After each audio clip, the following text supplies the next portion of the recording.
right, guys, welcome to this episode of WYE or Ask WYE, whichever one we decide to make it. Whatever it is. You'll notice, maybe you won't notice because we're doing this as a video over Skype. So Justin is at HFHQ. I am at MCPD. We are using our cool new gear on both ends to make this work. Hopefully you can hear us and or see us. We're going to figure out in post if we're going to make this a special episode or next week's Ask. Either way, there's some pretty important issues facing us. And if you want to go back to wyeradio.com/AskWYE35, that's where we first started talking about the coronavirus, or as it's become known now, apparently, COVID-19. That's its name, yes. Yeah, I love how, the coronavirus becomes this official thing, just like bird flu became H1N1. Let me ask you, well, first off, I really should introduce you properly as the expert on screening and isolation logistics, according to the CDC themselves. So apparently, CDC, big fans of the show. Yeah, big fans of the show. It turns out when you work in a place where stuff needs to get done and you do your job, you get a fancy new title to add to your CV. I had the business cards made up, but, they haven't printed them yet. So whatever. We'll see. That sounds like typical government folderol. Yeah, pretty much. But since January, I've had the opportunity to work with CDC on what was originally an unknown pneumonia of unknown etiology, if you'll remember, which then became the Wuhan coronavirus, then the novel coronavirus. And then when they were able to map the genome, it was given the name COVID-19. So this may seem like a silly question, but why keep renaming the damn thing? Because they can get more specific on exactly what it is. And the virologists want to give, it's kind of like if you find a new bird, you want to try to figure out what kind of bird species it is and what you can expect it to do. What kind of nest is it going to build? Is it going to eat insects? That kind of fun stuff. And I just came up with the bird analogy, but it kind of fits. If you just discovered a bird and said, it's a bird, that doesn't really help anybody. So as we learn more, the name became more specific. And I'll give you a hint. Coronavirus 2019 is COVID-19. Oh, wow. Shh. You just kind of pulled back the curtain and I see the withered little dude behind the big masterful Oz. Yeah. But it's interesting when people say, I'm worried about coronavirus. I always have to say, well, which one? There are many coronavirus. So is there COVID-18? I don't believe there was a COVID-18, but there have been coronavirus, what everybody calls SARS, which, by the way, stands for Severe Acute Respiratory Syndrome. Like I mentioned on the last show, SARS is not a disease. SARS is a syndrome of diseases, of which that year coronavirus was one. Not this strain, but a different one. Kind of like the flu has different strains, different years. It's never the same. Right. This is similar. However, this little bugger is doing things that we never anticipated. So let's talk about that. That's a good transition. And if we are nothing else on this show, we are excellent seguers. So define for me, because let me back up. So I can't open my news feed without seeing either complete and total panic or people on both sides of insert thing here saying this is complete garbage concocted by insert opposition here. Yep. I've heard pandemic and all that. So as a professional, do me a favor and tell me and our audience, what is a pandemic? The actual definition. The actual definition of pandemic is it's an endemic disease in multiple places. So what you've got is an epidemic that spreads, and that's pan. That's many places. That's what pan means, many. Pretty much it's saying that there's an epidemic in multiple places. If you remember from playing the game Pandemic, yes, indeed. Imagine playing Pandemic, but it's just one country. Okay. That's not much fun, but that's the game Epidemic. Well, if you are interested in games like Pandemic, you can just go to our couple episodes ago at wyeradio.com/S2E4 for season 2, episode 4, where we talked about game night. Again, we are also shameless self-promoters. So yes, segues and self-promoting. If we could self-promote segues, we'd be all set. there you go. So but I'll tell you for what, everybody's getting locked down. Maybe game night ain't so stupid anymore. It's not. And one of the interesting things is every day, almost every 12 hours, we're getting more data back from the countries that have been experiencing COVID-19 for a number of months. And the data is scary, to be honest with you. And we can get into more detail on this later. But the countries that acted early as soon as they hit certain benchmarks in cases of the virus saw immediate decreases in the number of cases. And they're able to look back at the Hubei data, which of course the large port town in Hubei province is called Wuhan. There you go. At least once we got to throw it in there. Yeah, why not? They're able to go back, MC, and look at the data that was collected by the doctors in real time, and then also from the interviews of people finding out when their symptoms started. So the original data said Bobby went to the hospital on Wednesday. We tested him. He's positive. He was a positive as of Wednesday. He counted there. Later on, when they had a chance, they talked to Bobby. There's over 18,000 teams of 5 people in each team in the Hubei province that went around tracking the disease. Okay, you're sick. Who did you talk to? Where did you work? Where did you go? And they were able to work out that it was so much more widespread than they thought, but they only knew that after the fact. So if you take it into perspective, the numbers that the United States saw last week of infections was the threshold where Wuhan shut down completely. So we're that far behind in what we're doing. And I know a lot of people are saying, you can't shut down the trains, you can't tell me to stay home, you can't shut down the schools. We're already past that. It's already in places we don't know. In fact, we're recording this, Friday the 13th of March. That's not ironic. Yeah, the president just the other night came out with new incentives to try to get people to stay home, new possible solutions for the economy and trying to weather the storm, because of course everybody's just going ape because nobody's going to have income for 2 weeks if you have to stay home. Well, most people. So that's a concern. My kids just found out today that their school is going to be closed for 2 weeks. Yep, us too. And this is all in an effort for what they call social distancing, which is if we're going to control this thing, we need people to stay away from other people. Hey, listen, I'm going to interrupt you. I was into social distancing way before it became cool, all right? I want that on the record right now. There's a lot of introverts out there that are taking off their pants, grabbing a bag of chips and saying, no, please, oh, the horror. But the horror is, MC, and you know from budgeting that most families in America cannot handle a $400 hit. They're not ready. It would just shut them down. Yep. The testing kits, even though the government says that they're free, you can't get them as of right now. They're very difficult to come by unless you play basketball for Utah. So as you know, it came out just before they shut down every major sporting event, except NASCAR, by the way. NASCAR, I found out today, is still going to race, just with no fans. Okay. I don't think anybody's going to notice. I don't think it's that big of a deal. I mean, you're not sharing a car with a guy. Correct. You know what I mean? Yeah. Correct. But right before they shut all that down, 58 members of the Utah Jazz were able to get COVID-19 tests and find out they were negative. Yet here I am working with the screeners at a CDC quarantine station. We can't get tests. So when you look at the news and you say, well, only 12,000 people have been infected, what's the big brouhaha? Yesterday, on the 12th of March, South Korea screened over 12,000 people in a day. And we've screened less than that in 3 months. Chalk it up to whatever you want. The truth is we still don't know exactly what's going on. A lot of people are saying, well, only 46 people are dead. Well, it's because we're not testing anyone anymore. It is so rare to actually get a test for someone who's symptomatic or someone who has passed away from a respiratory issue that we don't know what the real numbers are. So let me put this analogy out there for anybody that's getting all huffed up about nothing's going on. You've got kids. I've got kids.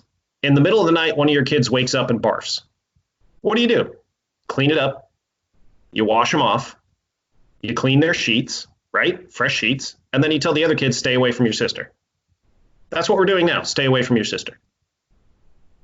Yeah, that makes perfect sense. Yeah. I will say that, you know, all these things being canceled, school closures, it's absolutely inconvenient. I get it. We're scheduled to go to our favorite event of the year at the end of May, the Strawberry Music Festival. And as of now, that is still a go. However, they've been updating on their social media. We're all working from home, making sure we're, doing the whole social distancing thing. We're still trying to make this go off. I'm going to be very disappointed if they cancel it. I will literally be extraordinarily sad because that is my regenerative time, right? It kind of resets the calibers of my soul. So if we can't go to that, it's going to suck. But okay, in the grand scheme of things, am I going to look back 10 years from now and be like, man, those bastards at Strawberry canceled my event, man? No, absolutely not. You got to do what you got to do for your fellow man. And so which kind of leads me into the next point about the fear rising. And you look on, the media's reporting on it. People are sharing videos. I had a text thread from a buddy at work. Before Costco opened this morning in the town, 400 people were in line. And they're all making, bolting for the toilet paper and the hand sanitizer.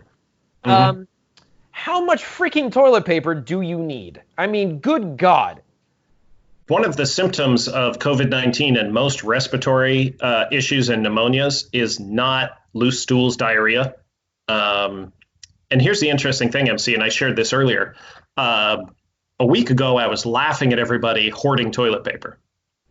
Yesterday, the wife calls me and says, hey, when you get a chance, grab some toilet paper. We're actually out. So I just needed my normal amount. I had to go to our local grocery store that opens at 6 o'clock. At 6:08, it was all gone. Limit 5. And I'm thinking I only need 3, but here's the trouble. Next time I need more, everybody's still going to be hoarding that one thing. It's like the old analogy of how do banks fail? Well, someone says that the bank is failing, so everybody pulls their money out, and then the bank fails. Right. What you've got going on right now is you've got these doomsday preppers that have always said a roll of toilet paper is going to be worth $100 during a disaster. It's during the apocalypse, that's all people are going to care about. They're right. There's people reselling toilet paper, sanitizing wipes, bleach online, making a ton of money. I read an article about a couple that's reselling Lysol wipes from a Costco contract that they have, and they've made $100,000 in a month. Maybe that's why I can't get sanitizing wipes for the ambulance. Because they're gone. Shame on them. That is freaking shameful, in my opinion. And MC, that's one of the other reasons that we have local, county, and city government coming in and limiting our interactions, because we're getting no guidance right now from the feds except for economic stimulus. There's been a delay in testing for whatever reason you want to say, but the local governments are coming in and saying, you know what? Don't touch your sister. Is pretty much what they're coming down and saying. We need to separate you guys, so no more large gatherings. If anything, town PD should be breaking up that large crowd at Costco, because that's over 250 people. That is a breeding ground. That's true. Yeah, absolutely. Yeah. So everybody's saying I need to avoid people and get toilet paper, so I'm going to go stand in line with 400 people at. And I don't mean to say this bad, Costco, but I've never seen you clean the products. I've seen you wash the floor, but never clean the products. Very dirty place. And do they have wipes for the carts? Who's been touching the carts? We have some of the worst personal hygiene lately that I've seen in a long time. And you can watch it on some of these press conferences where they say, don't touch your face. And then the official licks her finger and turns the page. I saw that. That was awesome. Yeah. I challenge everybody for the remainder of this show, don't touch your face. What do you do with your hands to keep from touching your face, to keep from putting your hands flat on a surface? We just learned in the last 24 hours that COVID-19 is able to survive 7 to 9 days on a non-porous surface. The initial strain, when they first researched it, it was 2 to 3 hours. Now it's days. Why? Because it's getting stronger. Or we're just finally having the time to research it. We don't know yet. So the entire point is you need to pretend like every single person you see is your sick sister who just barfed, and you stay away because you don't want to get sick. Yeah. So, which leads me to another point. You work tomorrow. Correct. I work on Monday. What can us as first responders do to protect ourselves? The number one thing you can do and that you should have always been doing is if you're sick, don't come to work. I actually had one of my peers, I won't say coworkers, one of my peers came to work sick and said, that's okay. I'll just stay in the back for a couple days. I won't interact with everybody. It's fine. Well, guess what? More people at his station got sick. What? That's weird. Nobody. So we have these horrible ideas of, well, I've got overtime on this check. I don't want to take a sick day. I'm out of sick time, this, that, and the other. Our municipality, I don't know about the town, but the city and county has said, whatever time you need, take it. We will forward you sick time. You can pay it back later. Done. Take it. Really? We just don't want you we don't want you coming to work sick. Wow. That's step one. Step number two is while you're at work, wash your hands. Don't touch your face. The only way to get this thing is to put it inside of you yourself or have someone sneeze it onto you or cough it onto you. That's it. That's it. It's not airborne. It's not going to be in the ductwork.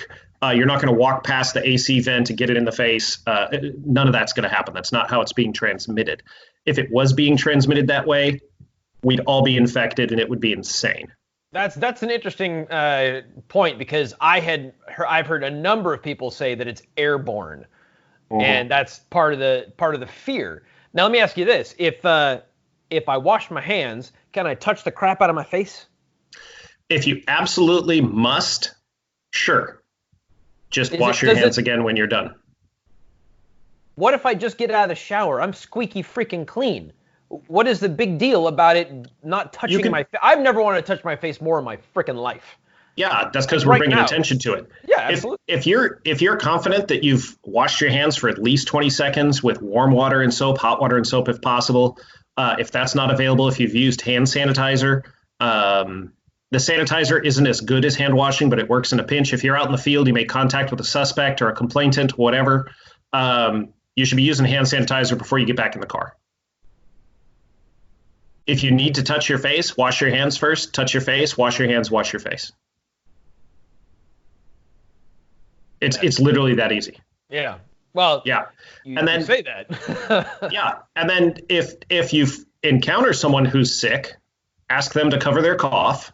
There are a few paper masks still floating around. Ask them to put on a mask and then stay at least 6 feet away. That's the best advice I can give. So yeah, I just scratched. Oh my God, what am I gonna do? You're gonna die. Just scratch my forehead. Something like that is fine. And let me go to something else real quick for us professionals out there. We love a good strong handshake when you bump into a buddy, right? Hey, good to see you. Handshake. That's out. We're done with that. No more handshakes until further notice. We used to do the bump elbows. Yeah. You know, we're at a scene and we got blood on our hands. Hey, good work. Bump elbows. That's out too. Why? Where are we telling people to cough? Right into your elbow. And now I want you to bump. No. So if you're going somewhere where there's going to be people, you're actually dragged into a meeting, one of the best things you can do is hold on to this little microbe machine, your phone, with both hands, and don't let go. 2 reasons. Number 1, nobody's going to touch your hands. And 2, if you hold on to your phone with both hands, you're not going to touch your face. And here's the other thing I want to ask our audience, MC. When's the last time you actually disinfected your phone? By disinfected, do you mean licking the case with your tongue? Of course, that will disinfect it. It will move all the infection off the phone and into you. What? I'm a problem solver, baby. That's what I do. Hey, we also found out a couple days ago that COVID-19 is not affecting the canine community, so let the dog go nuts on the phone. There, see? Cleanest mouths on the planet, if I understand correctly. Yeah, because all the stuff they put in there, it kills all the bad stuff. It's incredible. Perfect. Yeah. But so I was asked by the folks at work, well, how do we give salutations? It's like, well, you can say that, salutations. Yeah. Everybody's going to be hesitant for direct contact, right? So one of the things one of my crews came up with is she always, when she met someone new, she would put her hands over her heart and bow ever so slightly. And I said, I'm using that because not only are my hands away from them and away from my face, but I'm showing hello. So I would recommend that. There's also the little foot tap, like you're doing. What was that? The Dougie from back in the 90s. Oh my Where you're doing a little foot tap dance. That's fine too if you want to look silly. I did that for a little while. We are nothing but relevant here at WYE. I don't even know if that's it. It's definitely not the Cabbage Patch, but no, it's not. No, you move your hands out and that's no good. It's too far away from your body. So here's something that we have some overtime available at the department to, I kid you not, guard a locked area that has umpteen thousand, however many N95 masks. That's an overtime shift. I like it. Which is weird because it's locked, and I'm thinking, okay, who are we preventing from stealing it? Can you tell me where those are right now? No. Because I can't get them. I can't get them. Wow. Yeah. And it's frightening because there's all this vendor stuff, but our medical vendor can't get them. Our private vendor can't get them. In fact, our private vendor can't get us the gloves we need because I guess somebody else paid more, apparently. Okay. So, yeah. So while everybody else is stockpiling in case everything goes wrong, we may not have the tools to stop this thing from getting out to you. So you might actually need that stuff. Here's a problem that I'm facing right now. I've got a trainee, and part of the training protocol is I want the trainee to do a bunch of traffic stops. Yeah. What do you do on a traffic stop? I'm taking a driver's license from somebody. I'm handing them my pen to sign a citation, and I'm taking the pen back. It's not getting disinfected every single. Are you kidding me? That's retarded. I'm not going to do that. Going to calls that could be handled over the phone. I want to say it was Kern County, and again, fact check it. I don't know, but I saw on the socials that it was their page. I'll assume it's legit. They are not sending their officers or deputies to non-priority calls anymore. Just not going to do it. I was reading that the city of Pittsburgh stopped sending ambulances to people complaining of just a fever and advising them to isolate and call their doctors, which is what the advice is right now.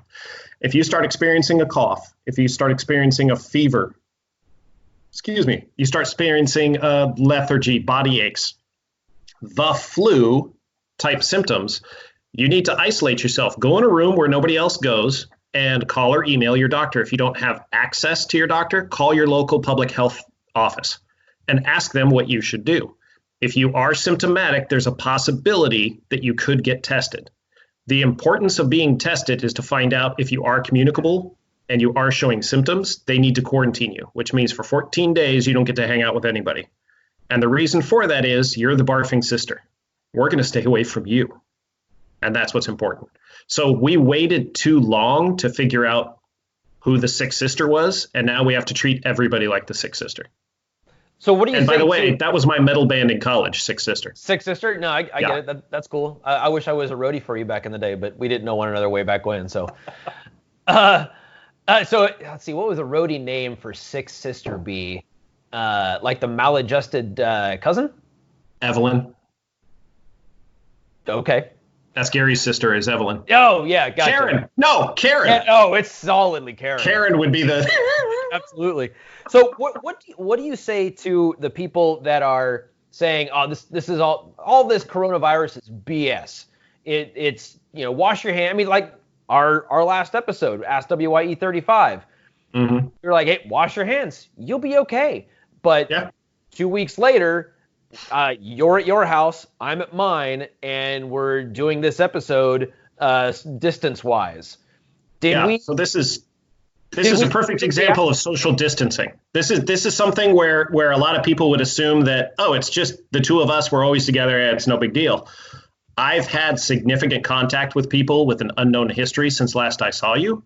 So either I was going to go to your house, sit 6 feet away from you, and not touch anything, or you can throw the microphone out a moving car, which was your first option. But no, the reason that we have to do the social distancing, the reason that we have to do all those things is because we waited too long to test and tie it down. A lot of the initial response to bird flu, swine flu, SARS, that's what we call it, Ebola, everything else before that had a federal component that went to the source to help research how it was spreading and then sent that information back.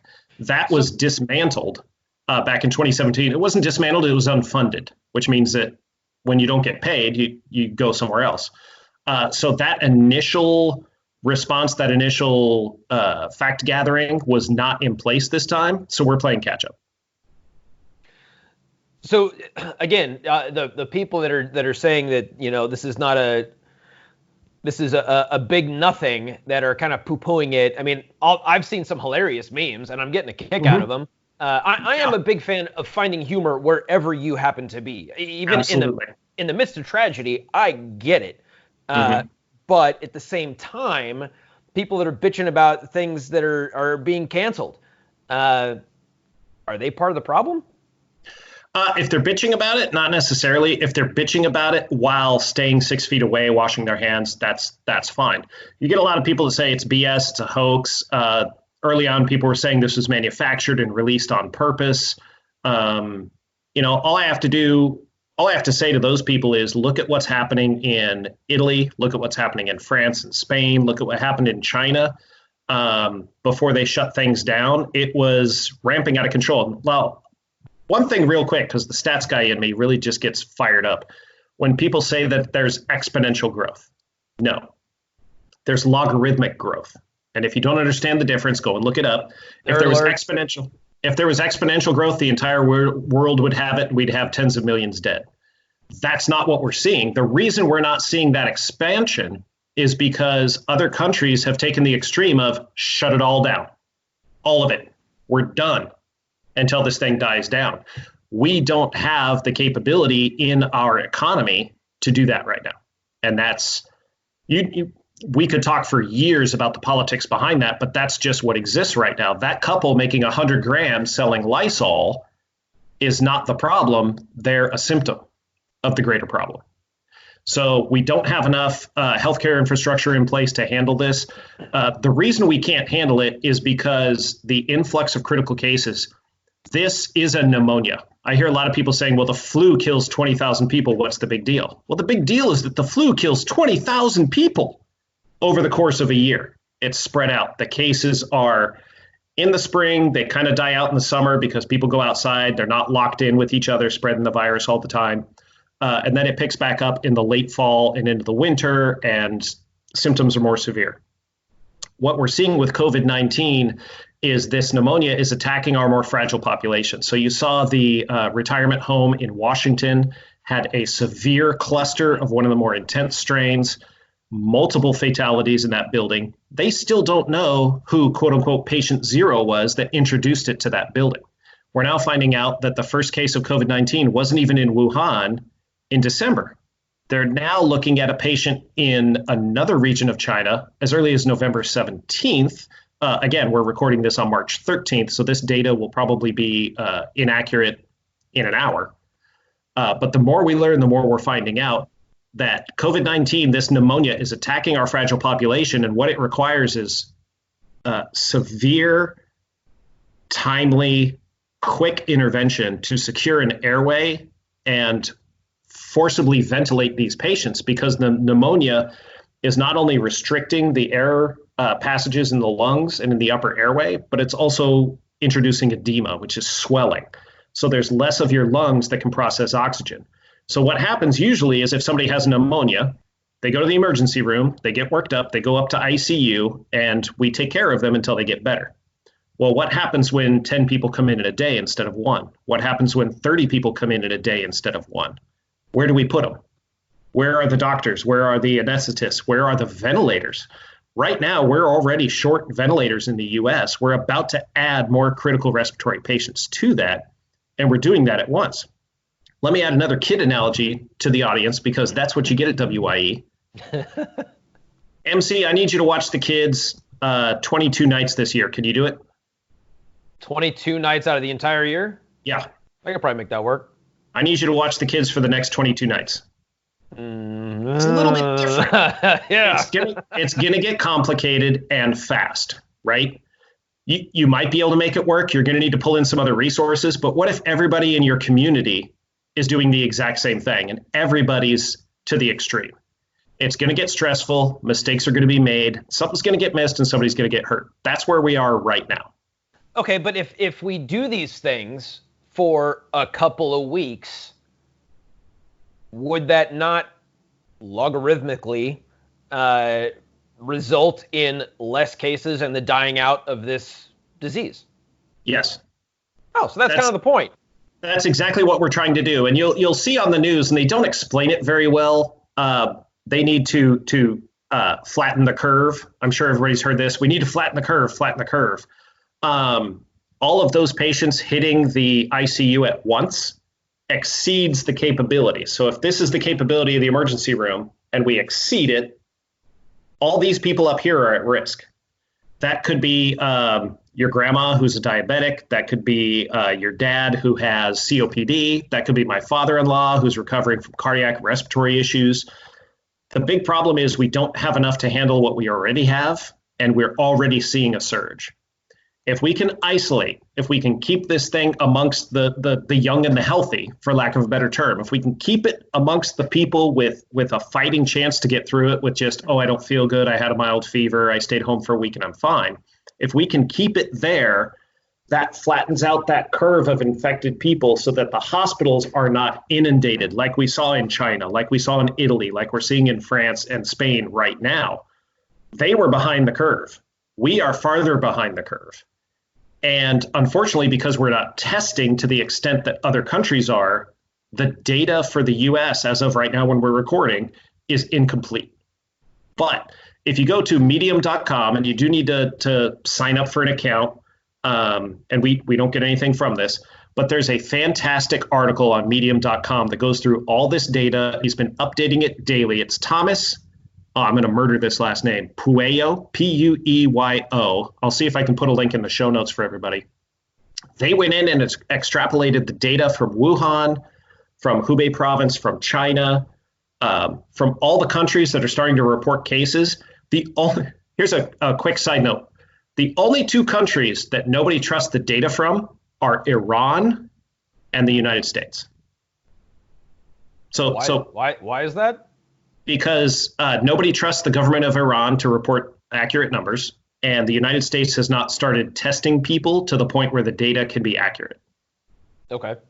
It's kind of like having a presidential poll of one person and then saying, 100% of people support candidate X.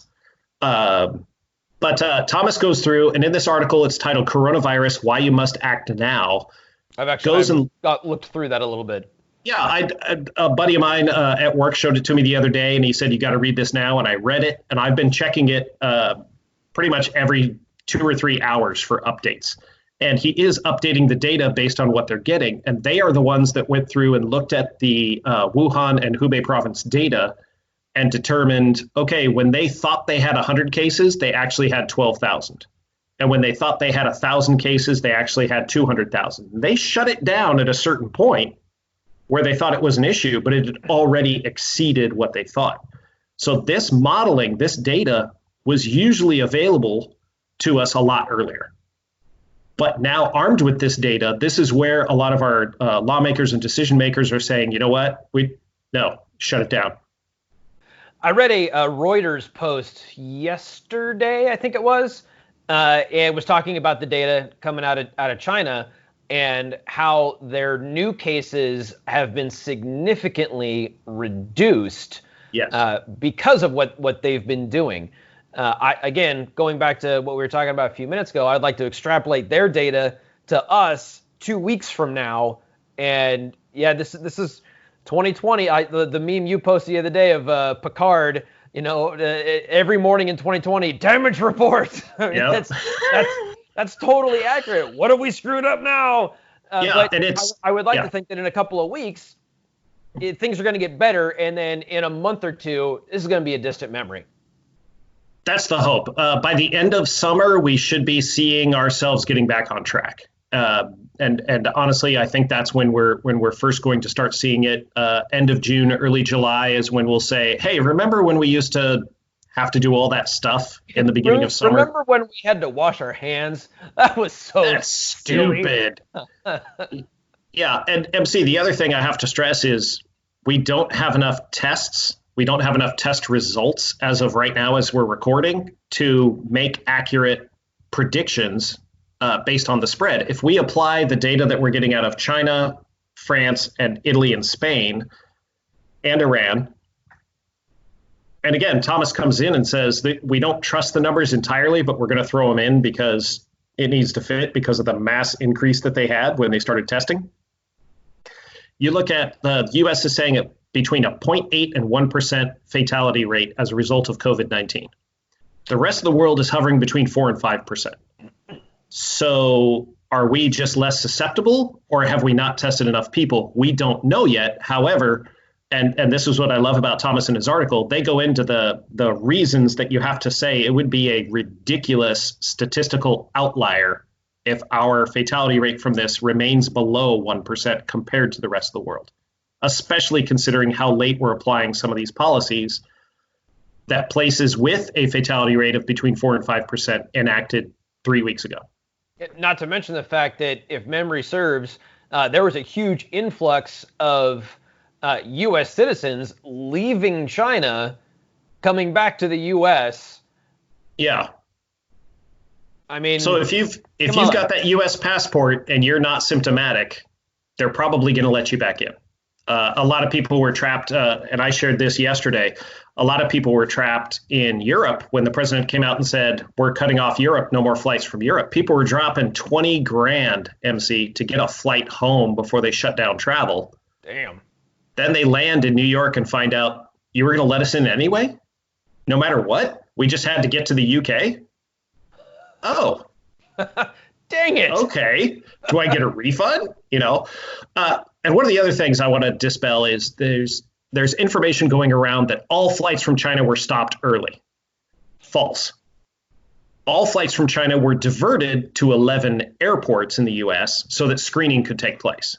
That was misconstrued as stopped. I remember standing on a plane from Shanghai and the pilot showing me a Yahoo News article that said, the president says that all flights from China has stopped. And the guy says, we're turning back around and we're coming back the day after tomorrow.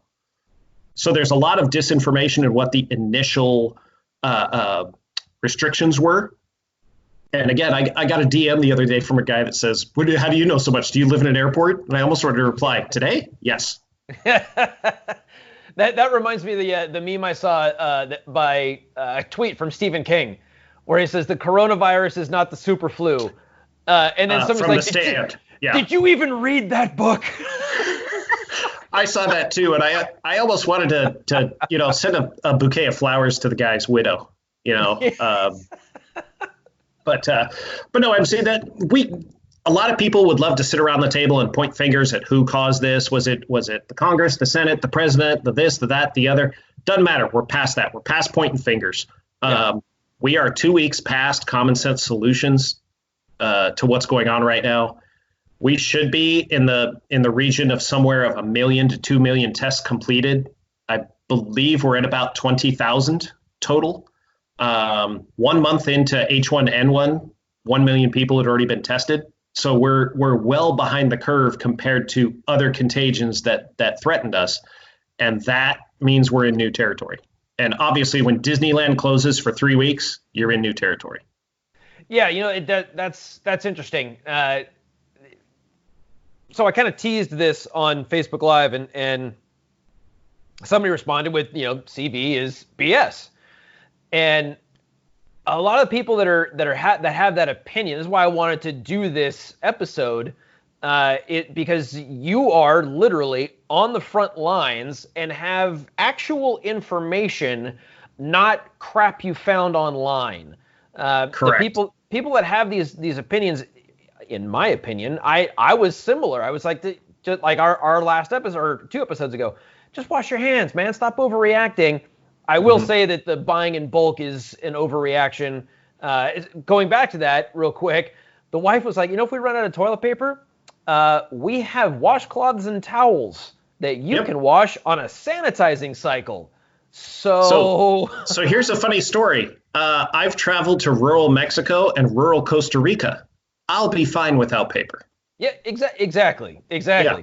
But the point is here that I wanted to get some of the information that you're privy to out to a larger populace, our audience, and we'll share this on your page and on mine.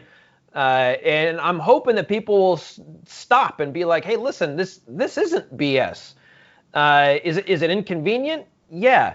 Is it damaging the market? Sure. But you know what the market has done after every single disaster in the history of the market?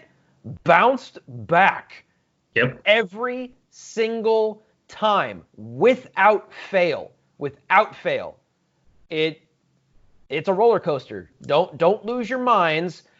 Take these, I hate the terms that people come up with, social justice, social distancing, social this, social that, social media. It's the labels don't matter. The fact is, if you stay away from folks for a little bit of time, you're going to protect yourself and you're going to protect them. And then this can be a distant memory we can all do memes about in the next year and have a grand old time. But stop poo-pooing it, because when schools are shutting down and Major League Baseball and the NBA that make a crap ton of money are giving up that money, the fan base, this is not your run-of-the-mill flu. It's just not. It's not a flu. And that's one of the other things I want to get away from is... That's what people are saying. It's just the flu, or it's just a common cold. Because that's what they're being told. And so they say, oh, it's just a flu. It's not that big a deal. This is a pneumonia. This is a viral lung infection. I had somebody at the airport ask me, like, are you handing out antibiotics for COVID? Like, oh, my God. It's not a bacteria. Antibiotics, biotic bacteria. People still don't understand that antibiotics do nothing for a virus. All you can do for a virus is hope there's an antiviral, a vaccine, or treat the symptoms. We do not have an antiviral for COVID. We do not have a vaccine for COVID. Earliest we're going to see that, like I said in the other show, 18 to 36 months if you're lucky. I understand China's got something working. And that's the other interesting thing is they're talking about removing the red tape from FDA approval for the COVID vaccine. So we're not going to test it. We're not going to make sure it's safe first. Yeah. I've seen this movie. I'll be last to go, thanks. Yeah, I've seen this movie, I Die First. If we're going to cut corners anywhere, cut corners on the cost. One of the presidents, I should say one of the government. I shouldn't pin it just on the president because I don't know which part of the government approved it, but they approved $1.5 trillion be liquidated to the banks to try to stem the crashing of the market. The market had its biggest day. I think the Dow lost 2,200 points in one day. But they gave away 1.5 trillion in cash. Let me repeat that. 1.5 trillion in cash, and the market kept going down. So their usual stopgaps of throwing money at a problem, not working. Meanwhile, we don't have enough tests to find out what's really going on. Imagine if we spent 1.5 trillion on testing people. We'd know what we're dealing with. You can't, in EMS, MC, we do not intervene without an assessment. And we do not intervene without a reassessment. We always try to figure out what's going on every time we try something. That's not happening right now. Hopefully by the time this show airs, hopefully by the end of today, that changes. But as of now, based on what we've seen since January, when the U.S. first considered the pneumonia of unknown etiology to be a threat, we haven't seen the kind of action we need. And unfortunately, it's resulting in what we're seeing now, which is NASCAR with no fans, NBA players touching microphones, right? And just total and complete chaos at the grocery store when all I need is a couple of rolls of toilet paper to get me through 2 weeks. Yeah. That's all. And now with the kids being home for 2 weeks, home from school, I'm going to go through more toilet paper. You can't win. Yeah, so let's talk about that real quick. What are you and Mrs. HM doing different for the next couple of weeks to deal with kids being home? Well, I'll tell you what, MC, and you might feel the same way. Mrs. HM and I are blessed in that we are in the position where I have a job that's not hourly. I have a job that if I become sick on duty, I get paid to be off duty. I get paid to go home. I also have sick leave and protections for sick leave, so I can take time off and still keep my family financially stable. Now, granted, I've got a 4-month emergency fund, but I don't want to have to dig into that if I don't have to. Yeah. And that's something else you guys can learn from MC and is financial coaching. But at the same time, Mrs. HM has a home business. She does taxes from home. And she has minimal interaction with clients. In fact, she's now trying to push her clients to let's do everything online via secure portal, which she's always done. We don't really have to change that much. But if we were a 2-income family that that lived off those two incomes, like most folks. I think it's, upwards of 40-something% of Americans, like I said earlier, can't handle a $400 hit. If both are hourly paid, I was about to say salaried, hourly paid, and they're getting their hours cut or they're told stay home. Maybe they cook at a restaurant, they do, whatever in the service industry, and they're told, no, we're shutting down, we're laying you off. That's going to be hard. It's going to be really hard. And a lot of the incentives that are being floated right now won't be felt until next April. So that doesn't help the family who's looking at the toilet paper rack where there's 1 4-roll left for $10 and saying, we'll use towels because we need that $10 for something else. And that's going to be rough. So I don't want to end the show on a down note. So let's turn it around a little bit. And what are the silver linings here? What positivity can we pull from all this? We're also going to see a decrease in seasonal flu illness, decrease in seasonal flu death. That 20,000 number everybody's floating around, it's going to be a lot less next year because the social distancing, I know you hate that term, stay away from your sick sister. I do hate the term, but I love the practice. Yeah, it's going to help us deter transmission of other illnesses. You're going to see a decrease in abdominal illnesses. Quote unquote stomach flu isn't going to run through the school as fast as it did before. If it was up to me, we'd shut down everything and quarantine every family for 30 days. And we would see a dramatic decrease in the transmission of most illnesses. But imagine shutting down the entire country for 30 days. Yeah, no, forget it. Yeah, I've seen that movie, and Kevin Costner's on a boat, and it's bad. It's bad. So no, we will see a decrease, and also, MC, we're going to see an increase in the health of some of our seniors in our fragile community, and that's what matters. We always talk about that, and it's funny. A lot of the folks that I see in my feeds that are talking about, COVID's not a big deal, don't worry about it, are the same ones that are like, vaccinate your kids or you're an idiot. How about some social vaccination? How about literally separating yourself from those who can't protect themselves? You and I have a common friend. You've got a relative. I've got a friend who's on the transplant list. Yeah. I can't see that family until forever. Yeah. And it sucks, and it breaks my heart. But that family is worth more to me than my political aspirations or beliefs or leanings or whatever. I just have to stay home and not touch people until I go to work tomorrow. That's where it is. That's where we're at. So, guys, we wanted to put this video out as soon as possible. Hopefully, it'll go out later today. I've got some editing to do, but it should be out very soon, and we'll talk off camera about next week's episode. So, for the foreseeable future, we're going to be doing some Skype calls for future episodes until all this nonsense is in the past. And this is the thing, guys. We're kind of setting the example here. Is if you don't have to do it, don't do it. I mean, look at this. Look at this shaggy ragamuffin up here. This is going to be here for weeks. I just got mine cut on Wednesday. I know. I saw the post. Ooh, yeah, I saw the post, son. I'll tell you what. Jeez. Matter of fact, the wife tells me that today she's like, "Oh, since we got so much time, you should do some videos because your hair is on point." Her words, baby. Her words. She's not wrong.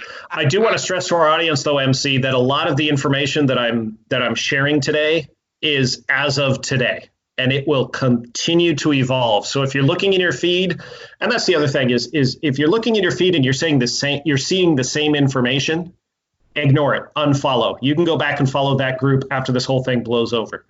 But any feed that is giving you new, verifiable information that you can check in at least 3 sources, that's what we do in Hazardous Materials, MC. We check 3 sources before we move forward. If you can confirm it on 3 sources, there's a good chance it's accurate. And again, we have incomplete data from the US data set. So what we're doing is just extrapolating from other countries and trying to apply that because the disease doesn't know what country we live in. Yeah, nor does it care. It only knows giving you a fever, making you cough, and trying to kill you. That's all it knows. That is literally its life cycle. So insofar as that, yeah. Insofar as that article on Medium is concerned, what we'll do is we'll make a link. If you are interested in looking at that article, simply go to wyeradio.com/medium, and that will take you directly to that link. So that's going to be wyeradio.com/medium. When this video goes up, that link will be live. Yep. And the neat thing about Medium, guys, is I was new to it this past couple of days, but it tells you about how long it takes to read the article. And this one, it's very data heavy, but it will open your eyes, and it takes about 25 minutes to read. And there's graphs, there's charts, shapes, colors for the firemen out there. You can read it. MC, just locally, we had 4 firefighters test positive. They've got 50 in quarantine. This isn't going away. This is not a hoax. This is not a joke. In order to protect our fragile population, we got to stop what we're doing. And I'm down with it. Because I'm about to ruin the image and the style that you're used to. See? Nope. All right, we're out. Good note. We're out. All right, thanks everybody.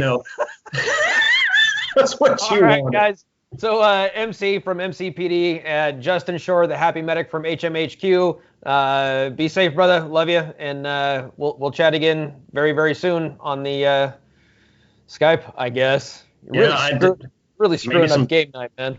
Maybe some smoke signals. Look to the east. Look to the east. All right, guys. Be safe. Cheers. Be safe. Cheers.